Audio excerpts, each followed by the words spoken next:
Oi, eu sou a Cláudia e esse é o canal Velejando por Livros e hoje a gente vai falar de um livro de terror para crianças, Coraline, de Neil Gaiman.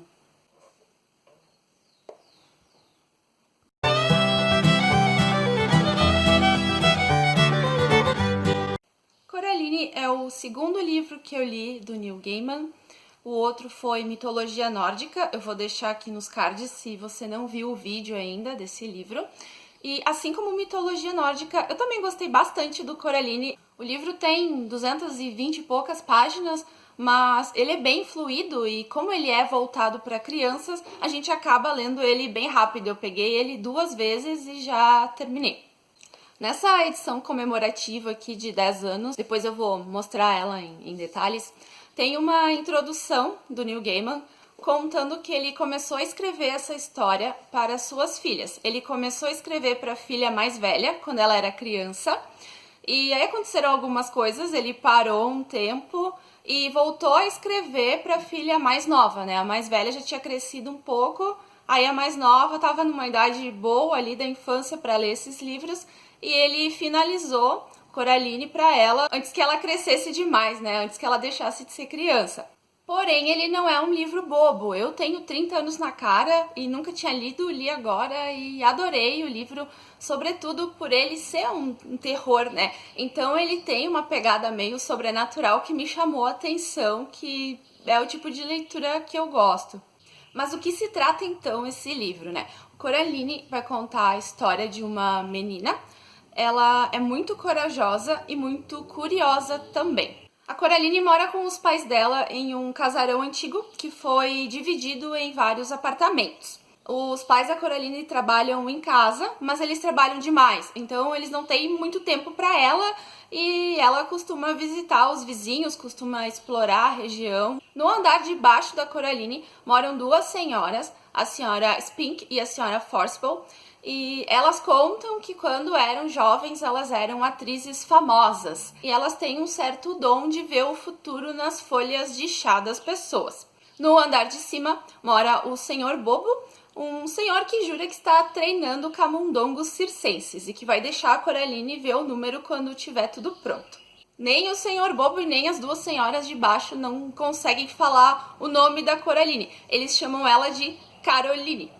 E um fato curioso aqui é que o Neil Gaiman conta nessa introdução que tem aqui no livro que inicialmente o livro iria se chamar Caroline, mas quando ele estava digitando ele errou, escreveu Coraline, gostou mais, viu que esse era o nome verdadeiro da personagem dele e resolveu deixar assim. Bom, a Coraline, como ela é muito agitada e curiosa, ela fica entediada facilmente. E ela gosta muito de sair da casa para explorar. Ela explora muito um terreno que tem ali por perto. Ela brinca com um gato preto de rua que anda por ali. E em certa tarde tá chovendo muito e ela não pode sair para explorar. Então ela começa a prestar atenção mais na casa. Afinal, eles haviam se mudado há pouco tempo para esse casarão, para esse apartamento no casarão, né? E ela entra numa sala ali da casa que ela não tinha o costume de entrar muito e ela repara que tem uma porta que tá trancada. Então ela pede para a mãe dela abrir essa porta para ela ver onde é que vai dar. A mãe dela pega a chave, destranca e mostra para ela que atrás da porta não tem nada, tem uma parede de tijolos. Então elas deduzem que é alguma coisa da construção, né? Que antigamente aquela porta dava para algum lugar, mas quando fez-se a reforma ali, né, para fazer os apartamentos, eles fecharam com tijolos e é uma porta para lugar nenhum. Então elas fecham a porta, a mãe dela nem tranca porque, né, não precisa e esquecem da porta. A partir daí começa uma atmosfera um pouquinho mais sombria. A Coraline vê algumas coisas de noite, aquela porta se abre sozinha, ela fica meio assim, mas não dá muita bola. Na manhã seguinte, ela resolve visitar as vizinhas dela, né, a senhora Spink e a senhora Forcible, e elas oferecem chá e resolvem ver o futuro da Coraline nas folhas de chá. E as 2 enxergam que a Coraline está correndo um grande perigo e alertam ela. Além de alertarem ela, elas também dão para ela uma pedrinha com um furo no meio que dizem que serve para protegê-la. Então, ela guarda bem essa pedra e vida que segue. No dia seguinte, o pai da Coraline sai de casa a trabalho e a mãe dela acaba saindo também para comprar umas coisas no mercado para fazer almoço. E a Coraline fica sozinha em casa, como sempre entediada, que não tem nada para fazer. Então ela resolve abrir aquela porta. Aí ela abre a porta e não tem mais só tijolos, tem uma espécie de túnel escuro que conduz para algum lugar. Então ela, muito curiosa, pega e atravessa esse túnel. Quando ela chega do outro lado, ela percebe que está na sua própria casa. Então ela, começa a caminhar para ver, mas ela vai reparando alguns pequenos detalhes diferentes, um quadro que não é bem assim, até que ela enxerga a mãe dela. Só que quando a mãe dela vira, não é a mãe dela, é alguém que se parece muito com a mãe dela, porém, no lugar dos olhos, essa mulher tem botões. Além disso, os dedos delas lembram um pouco garras retorcidas, uma mão meio estranha. E ela também é mais alta e mais magra do que a mãe da Coraline. E ela tá ali cozinhando e diz pra Coraline vir, sentar ali pra comer. A Coraline, como assim? Tu não é minha mãe. Ela explica que ela é a outra mãe da Coraline e que ela também tem um outro pai. Aí esse outro pai também tem botões no lugar dos olhos e é meio esquisito. E tá, a Coraline fica ali um tempo, ela come, a comida tá muito boa. Ela sai ali do apartamento pra explorar e tudo ali é como no mundo dela, porém as pessoas todas têm botões no lugar dos olhos e parecem todas mais divertidas. Os vizinhos sabem pronunciar o nome dela, parece que todo mundo se esforça pra agradá-la. Além disso, ela encontra o gato preto, que costumava andar ali no terreno, e nesse mundo o gato pode falar. Então, ela conversa também com esse gato e conhece ali tudo no entorno da casa e na casa. Essa mulher esquisita manifesta sua vontade de que a Coraline fique ali com eles para sempre. Ela fala que se a Coraline quiser ficar, ela pode, ela é bem-vinda. Porém, se a Coraline ficar lá para sempre, a outra mãe vai costurar botões nos olhos dela também para ela ficar igual a todos os outros. A Coraline, que já estava achando aquilo um pouquinho estranho, declina e diz que vai voltar para casa dela. Nem essa outra mãe e o outro pai não se opõem, Ela atravessa de novo a porta, atravessa o túnel e vai para a casa verdadeira dela. Chegando lá, a mãe dela ainda não tinha voltado, nem o pai dela. Ela vai dormir, ela come alguma coisa, vai dormir, acorda no outro dia, eles ainda não voltaram. Eu acho que ela passa ainda outra noite e os pais dela não aparecem. Ela tenta falar com as vizinhas dela, mas as vizinhas dela, como sempre, não escutam muito bem o que ela fala, meio que ignoram, vivem no mundinho delas ali.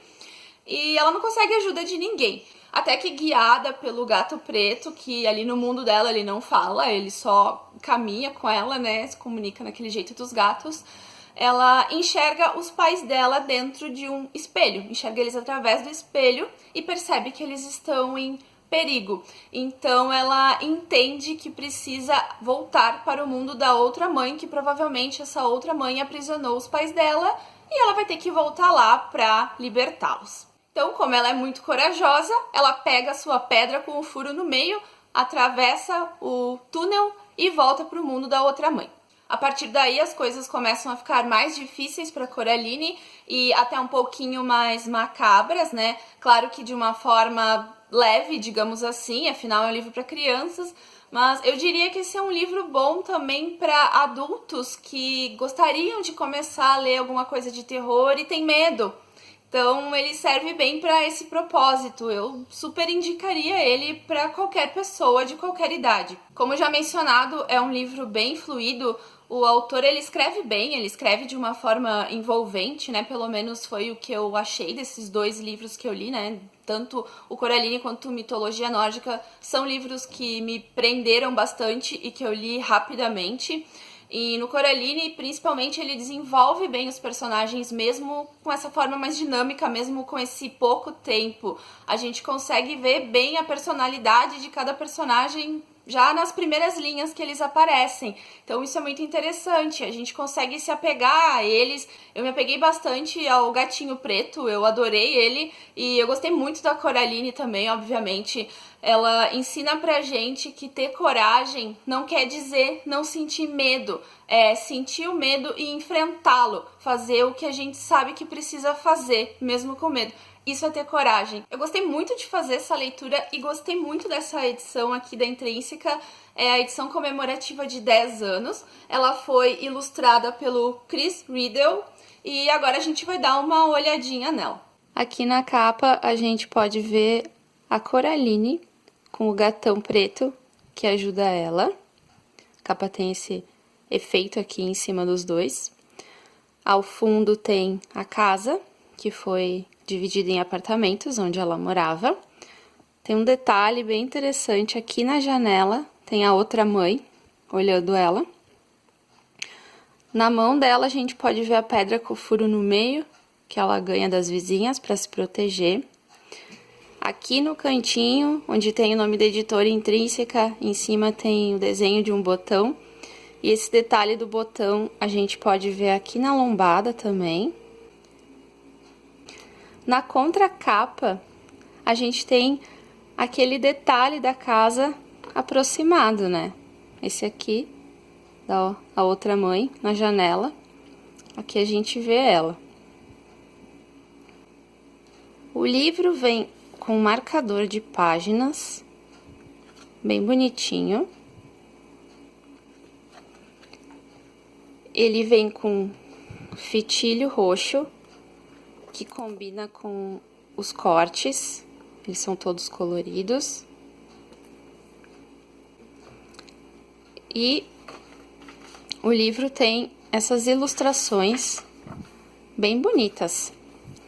Em cada capítulo a gente tem a divisão com esse desenho de túnel.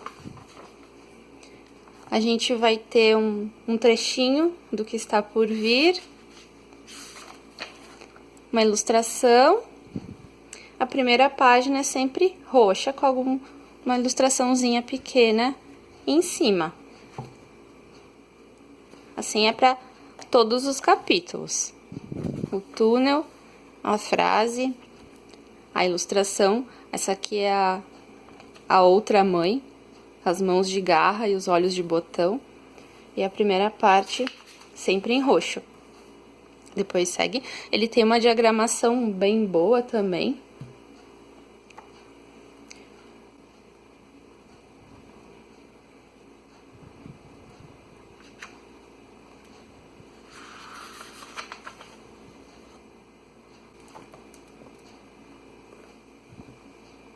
Esse livro possui uma adaptação, um filme chamado Coraline e o Mundo Secreto. É uma animação. É um filme bem legal, porém ele tem algumas mudanças. Acho que a maior dessas mudanças seria um personagem que não existe no livro, o Aiby, que é um menino da idade da Coraline que acaba ajudando ela e se torna amigo da Coraline. E ele também tem uma ligação com o Gato Preto no filme, né? Mas no livro não existe esse menino, existe só o Gato Preto mesmo. Quem já viu o filme vai lembrar também de uma bonequinha, uma mini Coraline, que a outra mãe costurou, né? Inclusive fez igualzinha a Coraline, só que com os botões no lugar dos olhos. Essa foi uma coisa que não tem no livro, mas eu gostei no filme, eu achei que ficou legal. Algumas mudanças ficaram legais no filme, mas eu ainda preferi o livro. Mas eu indico o filme, ele tem uma pegada meio Tim Burton, até porque o diretor do Coraline é o Henry Selick, que é o mesmo diretor do Estranho Mundo de Jack, que às vezes a gente acha que foi o Tim Burton, né, que dirigiu, mas o Tim Burton, na verdade, trabalhou junto com o Henry Selick no Estranho Mundo de Jack. O Estranho Mundo de Jack, o roteiro, né, a criação da história é do Tim Burton, mas a direção é do Henry Selick, que dirigiu Coraline, então tá aí a semelhança, né, entre os dois. Me conta aqui nos comentários se você já leu ou já assistiu o filme, o que você acha. Aproveita e deixa um joinha também, se inscreve no canal se não for inscrito e nos vemos na semana que vem. Obrigada por assistirem até aqui e tchau!